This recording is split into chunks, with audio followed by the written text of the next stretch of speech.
owns film department, and showed it to them. And then the film was released very poorly in the United States. It did well in Europe, but they didn't know what to do with it here. And it died. It made no money, and it's only seen in revivals. But as far as Eastwood's image is concerned, Don Siegel said, "I've never worked with a guy who was less concerned with his good image." As you can see. Well, Universal certainly didn't know what to do with it, and Siegel thought that it should be released. Well, they brought it out in Milan, and people thought it was a spaghetti western, and so of course they hated it. And once it was shown commercially, it couldn't be shown at the film festivals. He thought it should have gone to Venice and Cannes, and maybe opened to a small art theater in New York. And Universal was so clueless about it. They thought of changing titles. One title they came up with was On One I Walked, and another one was Pussyfooting Down on the Plantation. Well, Jennings Lang was an imaginative man. But no, clearly it's not the kind of film that Eastwood's fans expected, but it led to Eastwood becoming a director, because the first film he directed was the making of this, something called Don Siegel, The Master, which was basically a making-of movie. And his next film that he was in and was the first film he directed, which was Play Dirty Harry. Wasn't Play Misty for Me first? I don't think so. Play Misty did come out first, a couple months Sorry. Okay. So Play Misty for Me, and which is basically the same story without a tragic ending. I mean, it's about a murderous woman and a man who's essentially passive, Well, and acted upon. yeah. Well, he does quite a bit of acting, as a matter of fact. He likes women, and he wants to have whatever he wants. Well, that's the mistake he makes, because he sort of underestimates what female sexuality is, and he thinks he can pull that string. Yeah. And he makes a lot of mistakes. That's the first mistake he makes. The second mistake is going to the wrong room. And then the third mistake, of course, is revealing everyone's secrets at the end, which gets him killed. So, Right. Yeah. I find this movie to be very circular. It opens with mushrooms and a little girl in black and white, coast to color. Then at the ending, it goes from color to black and white with a little girl and her mushrooms. And there are lots of other circular things in there, particularly the stairs. They play a very important role in here. He goes up them, he has interesting problems, he falls down. And there are many shots of the stairs where they're obviously a circular motif, because he is encircled. He's trapped. Well, I mean, it's also, he's looking for ascendancy, right? He's looking to be in power in this. And that's largely where his mistakes come from, because he thinks that he can somehow dominate these women. He starts out horizontal, ends out horizontal. But all the film's about him trying to get erect, right?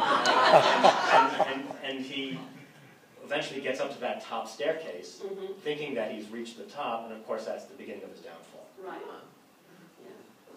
Well, in speaking of this women and sexuality thing, Don said, women are capable of deceit, larceny, murder, anything. Beyond that mask of innocence lurks just as much evil as you'll find in members of the mafia. Any young girl who looks perfectly harmless is capable of murder. Well, that's an interesting point, because the early critics of this, for instance, Karen Kay and Velvet Lightdrop, said Siegel hates women and he fears women. But more recent feminist critics have said that it's actually a feminist film. That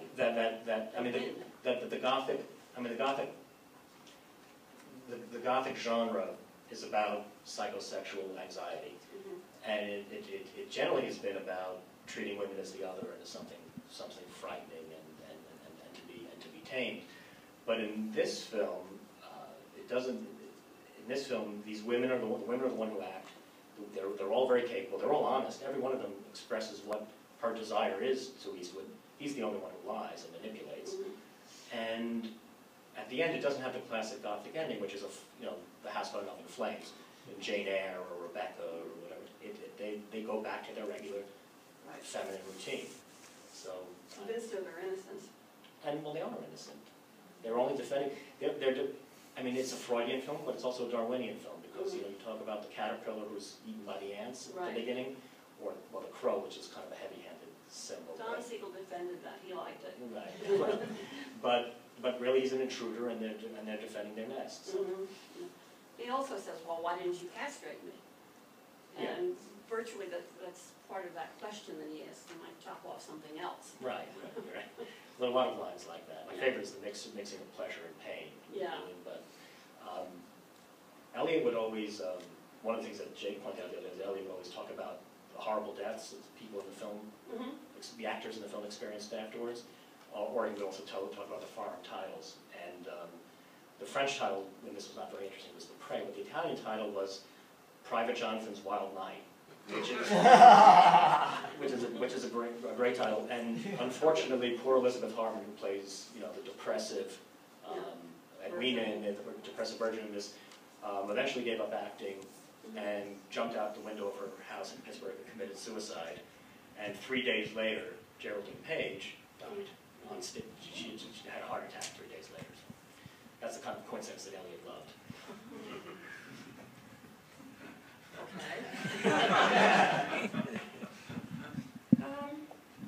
I think this is one of the most beautiful films Siegel ever made. A lot of his films are very functional, but they're not particularly, with the exception of this and The Shootist, I don't think that they're very gorgeous, and black and white, Invasion of the Body Snatchers. But this has a wonderful lighting qualities. Bruce Surtees' lighting is wonderful. And it has a glow to it. It's just gorgeous, I think. This was Surtees' first film as the director Yes, of photography, yeah. and low-key lighting is incredible. Use of candles, light through windows. He was known in Hollywood as the Prince of Darkness, and this was, you know, he went on to shoot some of the most beautiful films of the 70s, Lenny and Night Moves, and all of Eastwood's films after this, pretty much. His father was the great cinematographer Robert Surtees, you know, West Picture Show, Ben-Hur, Mogambo, Long Train, etc. Talking about the circular quality, I think it's also very claustrophobic. I mean, literally, he's locked up. And they nail him up in a room. He's isolated in a school. You never go outside the grounds except at the very beginning and the very end. He's always imprisoned in this space, as are the women. The only woman who gets out of there for a while is Geraldine Page. Some people called it a chamber western. But, I mean, the staircase, even Siegel's first film, The Verdict, which Elliot showed here, starts with staircases, and he uses staircases a lot. very well in this, yeah. Albert Maltz, who wrote the original screenplay for this, both the screenplay names in this are pseudonyms, John Sherry and Grimes, those are actually pseudonyms. There were a lot of problems with the script. Albert Maltz was one of the Hollywood 10, very interesting screenwriter. He wrote Naked City. I mean, he was one of the great screenwriters. Was the center of controversy throughout his career because of his politics. He had written What Should We Expect from Writers, which caused the Maltz affair, and had almost every communist in America turning on him, and he then retracted it. So he was definitely a party-line communist. And Frank Sinatra and John Wayne actually got into a fist fight over Albert Maltz. Sinatra had hired him to write a screenplay called The Execution of Private Slovik, which wound up getting made 30 years later with Martin Sheen on television. But Sinatra was convinced by no less than President Kennedy not to make the film because it would comfort the Soviet Union. So I was wondering, maybe we could open up to see if anybody has any questions or comments. Anybody? Yes. So one thing that I found disconcerting, especially early on, was that the cuts all seemed really sudden. Like it always seemed as though they were cutting before the scene was almost over and jumped into the next scene. Is that just my, 21st century view of the movies, or? Oh, I don't think so. I think it's a modernist film, and it uses shot cuts, and it uses very interesting transitions where you see a superimposition and then quickly cut to another shot. I mean, Don Siegel ran the montage department at Warner Brothers, and he did the montages for Casablanca and Yankee Doodle Dandy and all those great Warner films of the 40s, and I think he knew how to cut a film in a dynamic and interesting and very modernist way. I think. And there are montages in this film as well. I think it's very much both classical, but also very ahead of its time. He was pushing himself on this. This was his art film. You know, this was his favorite of all his films. Anybody else, please? Anybody else? Why is it that films that seem outside of the box are more easily accessible in Europe than it is here in America? Oh God, that's a good question. Well, for one thing, because Universal didn't promote it.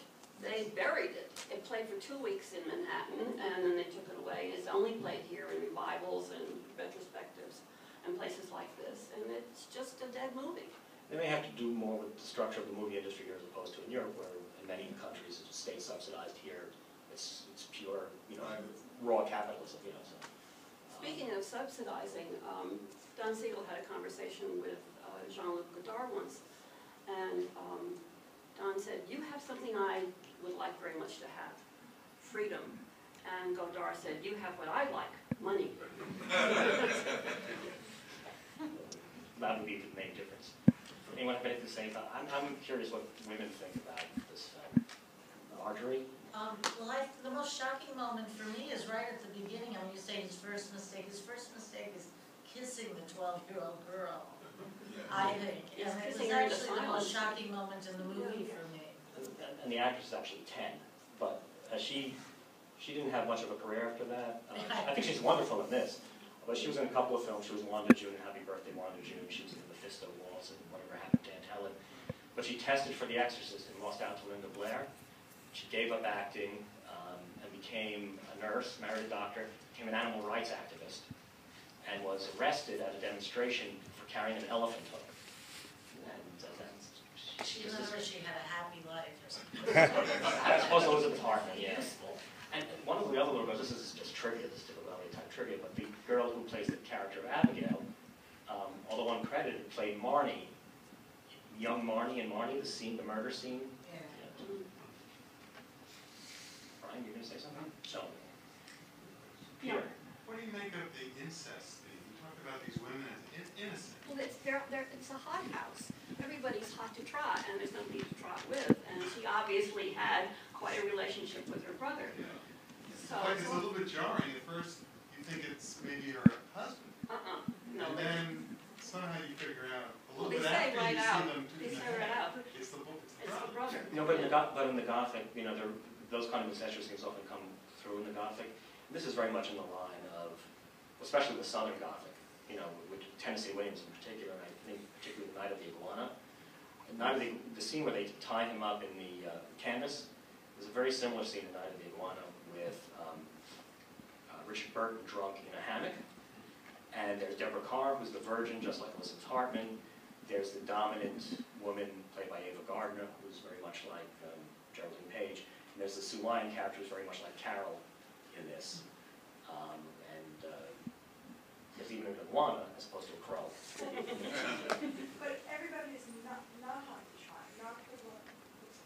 The black woman says the only way you'll have me is dead. That's right. She's the one who She's very good. I think She stands apart from the other women in many ways. And I think she's the Asserts most. herself effectively.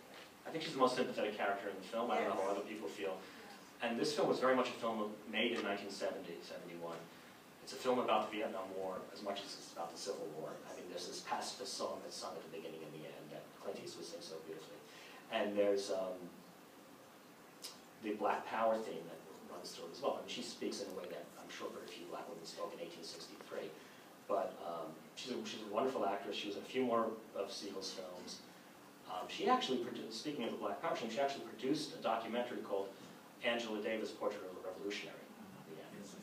I think it's very, very, very different, the kind of laughter that we have at things that she says, which are witty and intelligent, and our laughter at the things that we laugh about the whole movie because we're uncomfortable and they're over the top. Well, yeah, we laugh because they're. Well, we have to actually close up here because there's going to be Elliot's film that you all saw the trailer for. And thank everybody for coming. I hope you enjoyed it. And maybe another one too.